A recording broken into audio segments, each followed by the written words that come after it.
गर्म धूप से चमकते आसमान में एक विशाल चील अपने चौड़े पंख फैलाए ऊंचाई पर मंडरा रही थी। उसकी आंखें बेहद तेज थीं, इतनी कि दूर से भी सबसे छोटे जानवर को देख लेती। वह नीचे घाटी में चरते मेमनों को देख रही थी। अचानक उसने अपने पंख समेटे और बिजली की तरह नीचे झपटी। उसकी पकड़ इतनी मजबूत थी कि उसने एक मेमना अपने पंजों में दबोच लिया और बिना रुके ऊंचाई पर उड़ गई।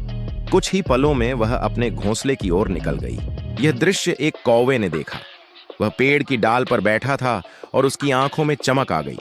उसने सोचा, वाह, कितनी ताकत है इस चील में, कितना शानदार दृश्य था। अगर यह ऐसा कर सकती है तो मैं क्यों नहीं? आखिर मैं भी उड़ सकता हूं, मेरे पास भी पंजे हैं, मैं भी कुछ बड़ा कर सकता हूं। कौवा खुद को चील जैसा महसूस करने लगा। उसका छोटा सा दिल घमंड से भर गया। उसने अपने पंख फड़फड़ाए और बोला, अब सब जानेंगे कि मैं सिर्फ साधारण कौवा नहीं हूं, मैं भी उतना ही शक्तिशाली हूं जितना चील है। थोड़ी ही दूरी पर एक बड़ा सा मेढ़ा खेत में आराम से घास खा रहा था। उसके शरीर पर घुंघराले और घने ऊन की परत थी। कौवे ने सोचा, यह तो चील के मेमने से भी बड़ा है। अगर मैं इसे उठा लूं तो सब दंग रह जाएंगे, मुझे चील से भी बड़ा समझेंगे। उसने अपने पंख फैलाए और जोर से फड़फड़ाते हुए हवा में उठा। अब देखना मेरा कारनामा, उसने सोचा। कौवा तेजी से नीचे उतरा और धड़ाम से मेढ़े की पीठ पर जा गिरा। उसने अपने छोटे पंजे ऊन में गढ़ाने की कोशिश की और मेढ़े को उठाने लगा, लेकिन जैसे ही उसने कोशिश की वह खुद ही फंस गया।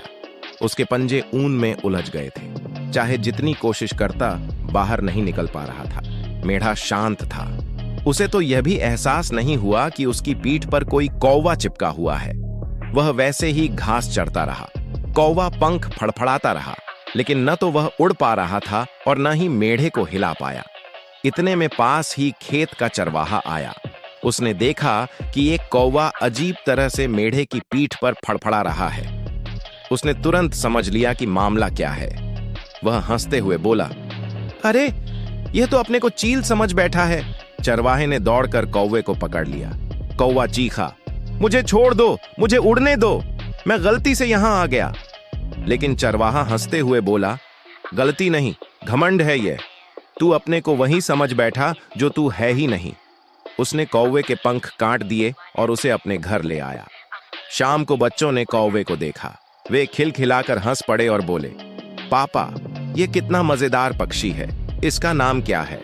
चरवाहे ने मुस्कुराते हुए कहा, यह है कौवा, लेकिन अगर तुम इससे पूछो तो यह खुद को चील कहेगा। बच्चे हंसते हंसते लोटपोट हो गए। कौवा चुपचाप बैठा रहा। उसे समझ आ गया था कि उसने घमंड में आकर बड़ी भूल की है। वह न चील था और न ही उसके पास इतनी ताकत थी। अपनी सीमा से आगे बढ़ने की कोशिश में उसने खुद को ही मुसीबत में डाल दिया। उस दिन से जंगल और गांव में यह कहानी फैल गई। घमंड इंसान को उसकी औकात से बड़ा दिखा देता है, लेकिन सच्चाई हमेशा सामने आ ही जाती है।